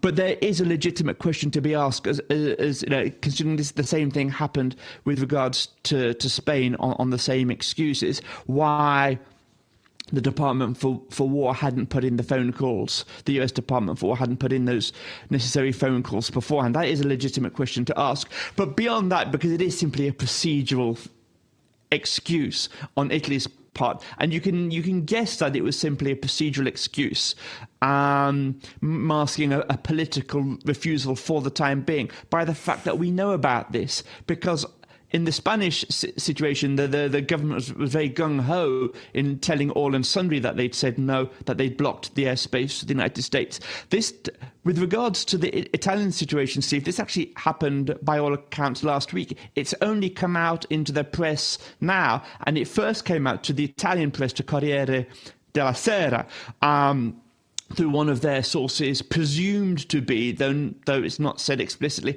on the Italian side rather than the US side. And that, Steve, I think is the indication that this leaked out to the press, is the indication that the government really wants the Italian people to know that they have said no. And that's because there is a lot of antipathy here in Italy towards the US maneuvers in Iran specifically. But it's still, I think, worth taking note of. Ben, I want the answer when we get back, and we're going to bring Zir into this conversation too. The president's laid it out today. He's saying, look, we defanged these guys, we've declawed them, have essentially destroyed their operating military. They can still do scattershot. We've broken them. He's said twice, I think, today, we've had regime change because now I'm dealing with a third or fourth tier guy. It's time now for somebody to pick up the slack. And he's looking for NATO, looking for the Royal Navy, the French Navy, the Italian Navy, and Air Force to step in here. Is this practical? We're going to, because I got to tell you, when President Trump gets an idea like this, he normally acts upon it. Ben, stick around. David Zier's going to be with us, as the president has looked like he's focused on an off-ramp to kind of wrap this thing up. Birchgold.com, promo code Bannon, End of the Dollar Empire. There's a free 8th installment. Get it today. The 7 installments, all free, still up online, obviously. You got it also in a book. The Patriots edition of the End of the Dollar Empire. If you want one in print, you can get that. Birchgold.com, promo code warroom. Short break. At Real America's Voice, we know that you want to be a part of something bigger. That's why we've teamed up with AMAC, the Association of Mature American Citizens, to build a real community of folks who care about faith and our country's future. There is no force on earth that can stop us from saving our country. Want to be a part of this movement? It's easy. Just scan the QR code on your screen right now. That's right. Grab your phone and scan the QR code to join the AMAC and Real America's Voice family today. By scanning the QR code, you'll unlock exclusive content, connect with like-minded Americans, and be first in line for events that celebrate our shared values. So don't wait. Scan the QR code. Join us today and become part of a community that stands for faith, family, and freedom. Real rights, they come from God. With AMAC and Real America's Voice. Go ahead. Scan the QR code now. Through every storm, every moment of uncertainty, everybody needs to pray for Charlie Kirk right now. Rav has stood strong. We're not going to tolerate this stuff anymore. Turn that anger into motivation to save this nation. When we move together, there is power. The cries of this widow will echo like a battle cry. This is more than news. It's a movement. This revolution of people taking their countries back. A turning point. A chance to be part of something greater than yourself. Scan the QR code and stand with Rav. The story isn't over, and neither is your part in it. Step in, be counted, be heard. Together, we are Rav. We will achieve American greatness. And we are just getting started. I'm Patriot Mermaid, and I'm from West Haven, Connecticut. When the mainstream media wasn't giving us the truth, I went and looked for the truth and found it on Real America's Voice. Come and join us. Come on.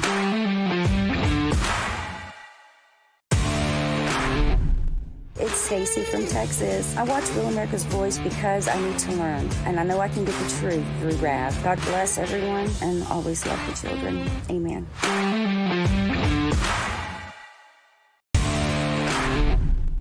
I'm Andy M., and I love Real America's Voice. where my voice counts and your voice counts. That is America's voice.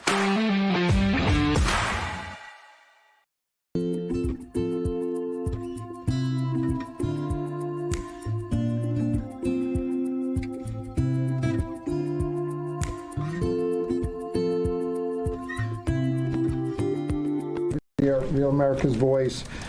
And I witnessed that enthusiasm on the lines and our submarine builders and ironworks. It's unbelievable. But I just wanted to ask you, what's the status of the delivery of any hardened bunkers for additional protection for our troops? And without getting too specific, what kind of measures are we taking to protect some of the larger, more strategic aircraft like the Sentry and other? Well, it's a great question. I'll say what I witnessed where I went was a completely locked-in discipline of bunker use and bunker improvement. So from the beginning, as we stated very clearly, the first thing we did was set up a defense and make sure our defensive capabilities were maxed out before any of this even started. That included fortifications as much as possible, but it also included disbursement. If all of our people are in one place, you could imagine why that's a big problem. So dispersing is part of that defeat. Alongside that disbursement is more and more bunkers. And I can tell you, talking to base commanders, talking to our allies in Israel, talking to others, rapidly fielding that and then improving those positions is a theater priority, no doubt, as are the air defenses and the layered air defenses. It's not just Patriots and THAADs, it's fighters and defensive caps, it's other kinetic defeat systems, it's electronic warfare.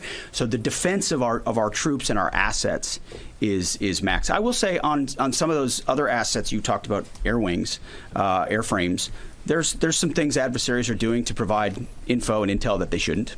We're aware of it, and ultimately we move things around and don't. One of the biggest principles you learn in the military is to not set patterns, predictable patterns, and so commanders are working hard to adjust in real time with those systems and make sure they're in the right places and not easily targetable. You don't want pattern recognition here. Be specific, David. Why did you ask that question about bunkers? What was on your Zier? What was on your mind about this? I was reminded about Iraq, right? When Rumsfeld said you go to war with the army you have, not with the one you wish you had. And I was remembering the soldiers, welding steel plates to the sides of the Hummers. Now, they didn't have the advanced IEDs at that point, the liquid metal forming stuff that just cut our columns in half. But I'm concerned, covering the dignified transfer for RAV, I'm concerned about more lives being lost because these guys only have to get it right a couple of times and they can do major damage. And I just thought it was really important when I saw the articles coming out that they were trying to streamline deployment and delivery of hardened structures over there. I hope we can do it fast, and especially with this AWACS devastation, $500 million aircraft, we lose one more, we're in trouble in the global fight, right? Maybe. So these questions are all based on what are we going to do to protect our troops. Also, I asked him last week about what are we going to do to turn the internet back on for the people, and how do we do that as they try to shut down all these VPNs and the Iranian militias and stuff. So, my what's one of the reasons you haven't? Yeah. But are you concerned that they're very noticeably not giving a level of specificity, even when Admiral Cooper comes on, about just even some of the math about this, right? Because we talk about up-tempo, we talk about the bombing every night.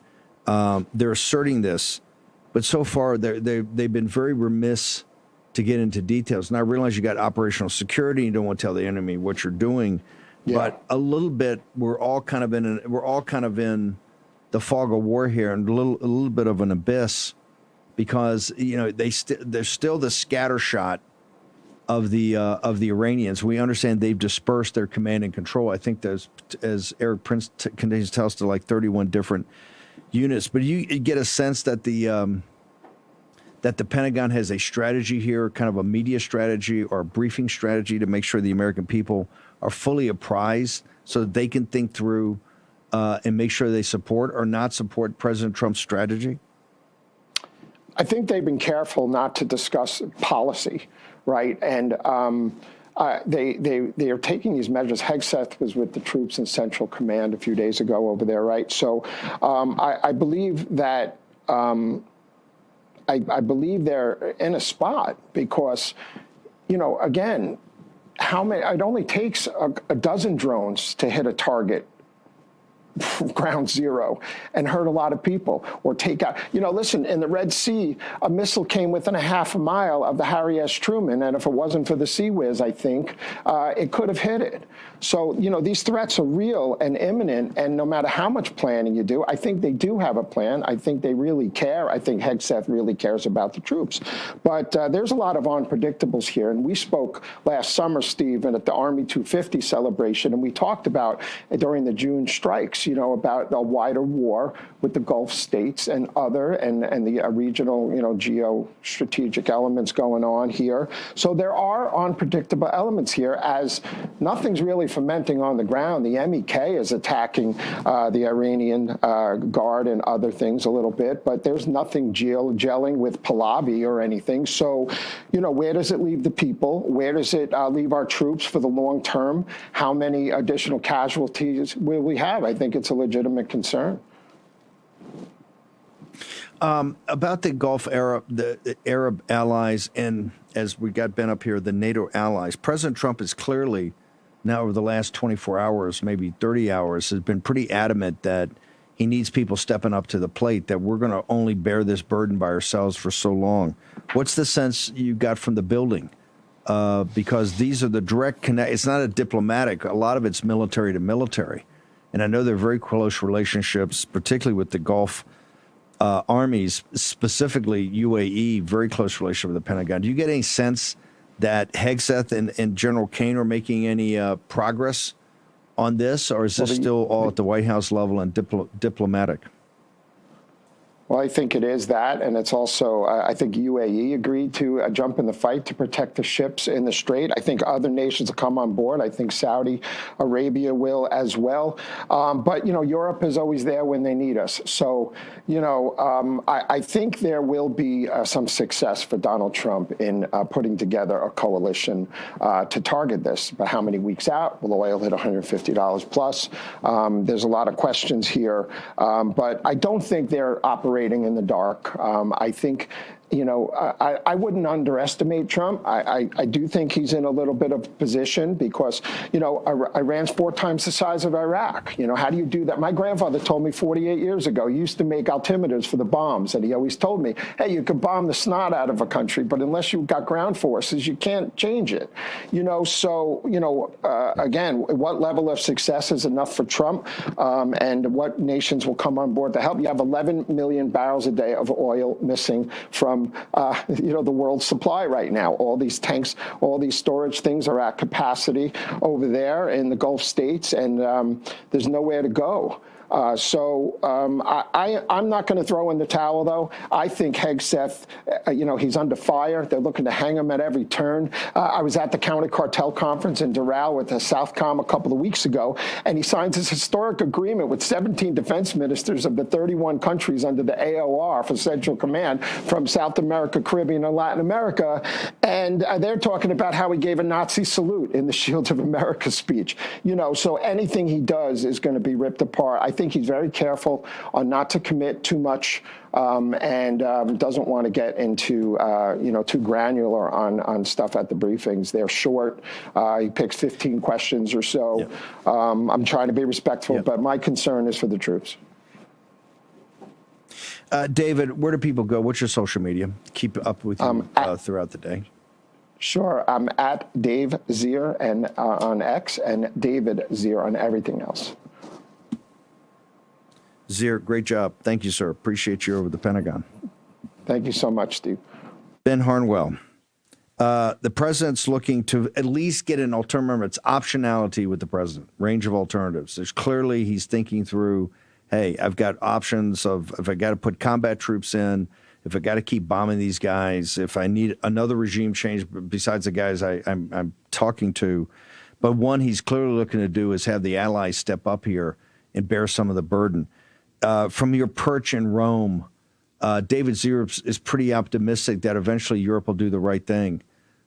In your beady-eyed assessment, do you see that happening? It might happen on a sort of bilateral basis, with the US tapping certain countries like the UK or Greece, for example, who has been quite cooperative. Whether it's going to take place formally through the NATO infrastructure, at the present moment, I'd find that slightly more doubtful that the elements are there to do that. I frankly find it difficult that the president's going to succeed in getting any sort of bilateral agreements country by country to come on board on this, because if it's true that the president is looking for an off-ramp here for here in continental Europe, they're not looking for an off-ramp because they never got on the on-ramp in the first place, and they're sort of extremely concerned that they don't want to be moving in that direction, largely because the on-ramp isn't a static thing, it's dynamic. It's like a conveyor belt. You need to get on and do nothing, and you're going to be moved further on into this. And that's really not where the European countries are. The reason being, as I've indicated before... Yep. It's because the whatever you say about the European branch of our sociopathic overlords, they know how unpopular they are broadly because of the immigration issue. Anyway, you've got the far right iteration sort of nipping at their heels. They realise that getting their countries involved in a third Gulf War in as many decades is politically suicidal. They don't want to keep the horn. They don't want anything to do with this. They don't even want to be tapped in to keep Hormuz open. Yeah, but I got it. But Brent oil is $118 a barrel right now. It's going to go higher if they don't see. If President Trump says, "Hey, look, it's your problem. You got to step up here." Also, this has to have major implications for the Ukraine situation. The citizens of the United States are seeing what's happening here. They're seeing the president. It shouldn't be the president's responsibility to get allies to come on an on-ramp. Particularly, let me just make sure this is stated, is that coming out of Hormuz is oil and natural gas, LNG, going to Europe. Going past the Houthis in the Gate of Tears down there into the Red Sea and Suez is 100% going to Europe. You got carrier battle groups right now with American kids keeping those open. This is a European problem. This is a European issue. And that's why you shouldn't have to take a bayonet and get them onto an on-ramp. They should be there as an ally to be an on-ramp. That's not happening. The resistance, this is my point. President Trump, he's lighting these guys up now on Truth Social. Because not only are they not getting on the on-ramp, people like Spain is saying, hey, upon further review, we got these joint bases, really not NATO, it's us and you, and we got the superior hand. We're not going to let you use the naval facility or the naval air base at Rota, Spain. But that's off, and you can't use our airspace. That's not just not being an ally or having allies got problems. That's being somebody that's saying, no, you can't use our airspace. We think you're the problem, and we don't agree with your military. The oil that Europe uses, $118 a barrel, and it's going to go a lot higher if President Trump says, upon further review, we're going to pull back. I tell you, Ben, hang on. I want to take you to the next segment because the president has now talked about this for 30 hours. You can tell I'm not saying he's going to pull this option, but he's clearly thinking through every alternative regarding this option, both the Arab allies with Israel and particularly with NATO. And let's throw Japan, maybe even the Korean Navy in there. CCP, I'm sure, will volunteer. Patriot Mobile, one of the great sponsors, great company. Jenny Story, what she's doing down there to organize the grassroots, particularly around this situation of Prop 10, is heroic. Patriot Mobile, 972-PATRIOT. Support the company by making the switch today. Call and talk to somebody with an East Texas accent, and customer service will tell you all about it. 972. At Real America's Voice, we know that you want to be a part of something bigger.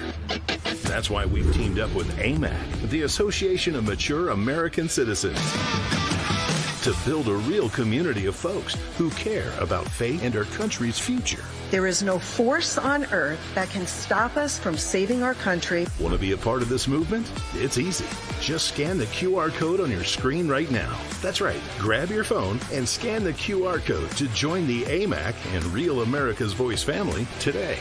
By scanning the QR code, you'll unlock exclusive content, connect with like-minded Americans, and be first in line for events that celebrate our shared values. So don't wait. Scan the QR code. Join us today and become part of a community that stands for faith, family, and freedom. Real rights, they come from God. With AMAC and Real America's Voice. Go ahead. Scan the QR code now. Through every storm, every moment of uncertainty, everybody needs to pray for Charlie Kirk right now. Rav has stood strong. We're not going to tolerate this stuff anymore. Turn that anger into motivation to save this nation. When we move together, there is power. The cries of this widow will echo like a battle cry. This is more than news. It's a movement. This revolution of people taking their countries back. A turning point. A chance to be part of something greater than yourself. Scan the QR code and stand with Rav. The story isn't over, and neither is your part in it. Step in, be counted, be heard. Together, we are Rav. We will achieve American greatness. And we are just getting started. I'm Patriot Mermaid, and I'm from West Haven, Connecticut. When the mainstream media wasn't giving us the truth, I went and looked for the truth and found it on Real America's Voice. Come and join us. Come on.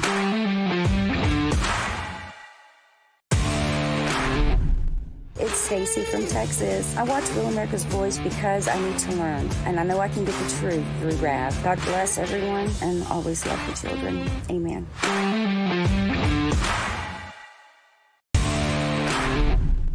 I'm Andy M., and I love Real America's Voice, where my voice counts and your voice counts.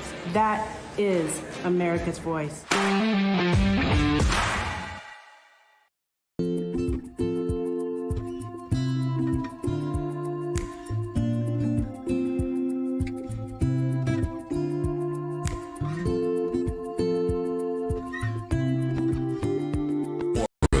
Here's your host, Stephen K. Bannon.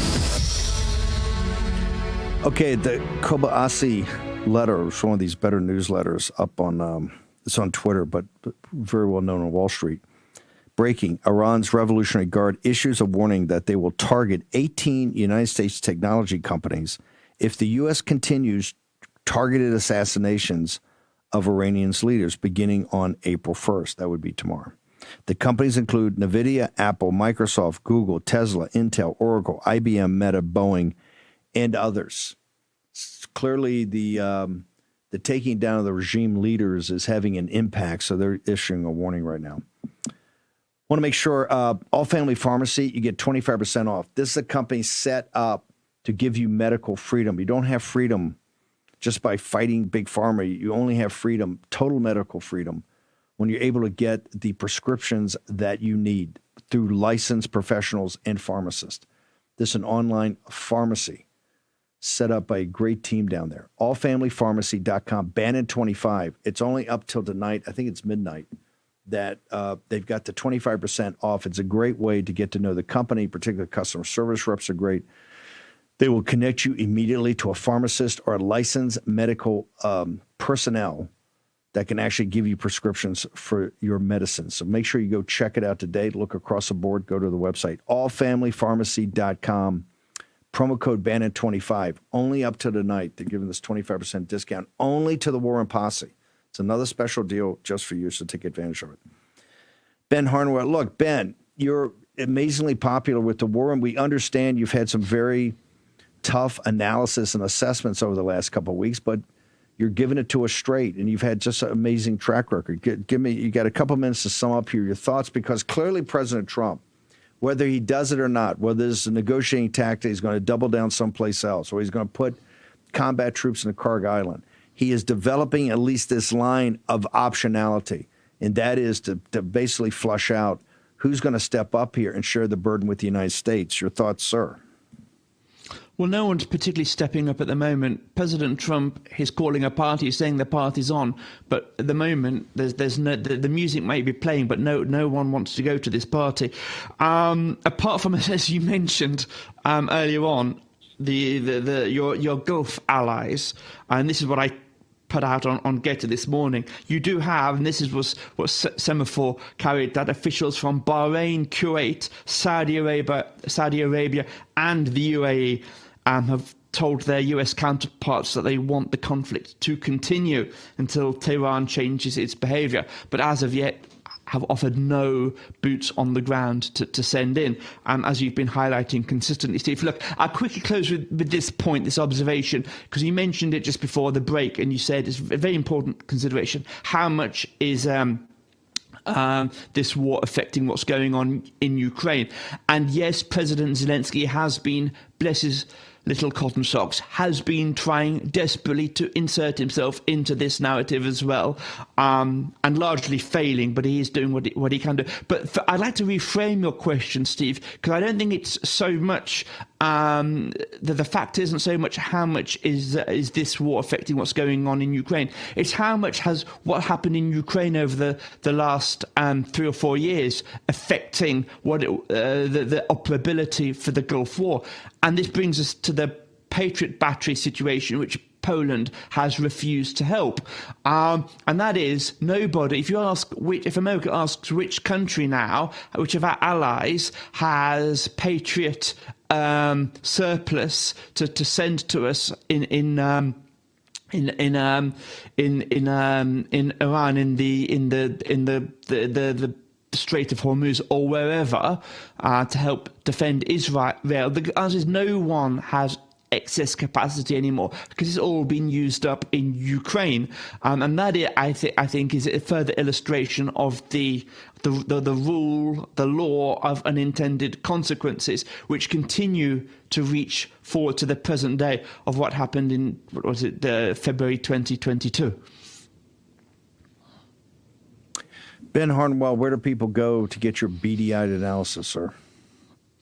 On Getter, which is my social media platform of choice, tap in my surname Harnwell, and all of my posts, which have been so popular with the War Room posse, you can find them there at the top of the feed. Thanks, Steve. God bless. Catch you tomorrow.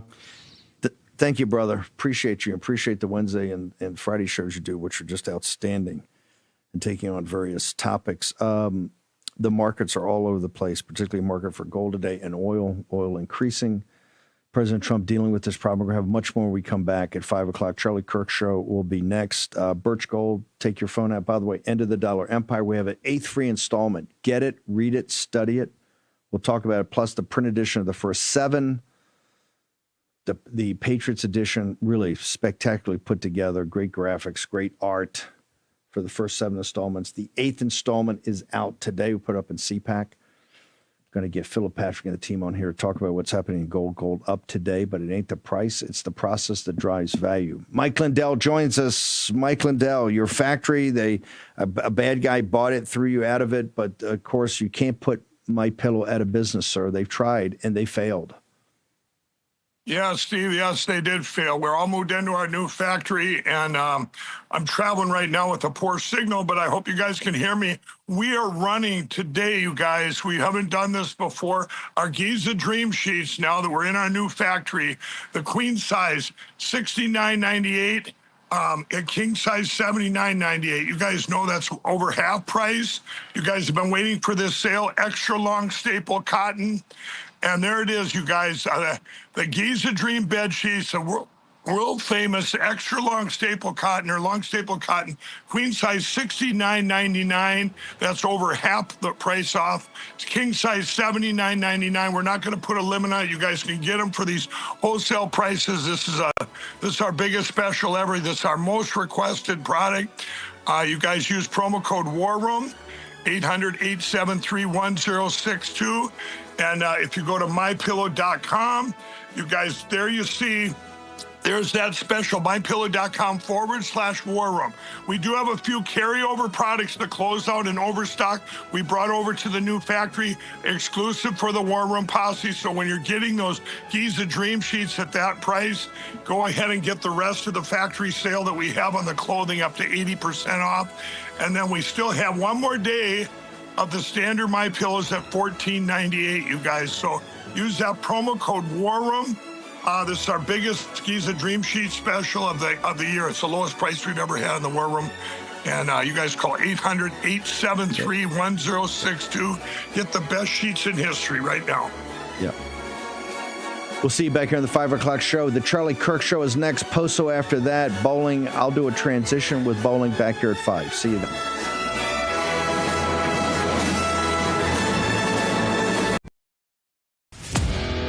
At Real America's Voice, we know that you want to be a part of something bigger.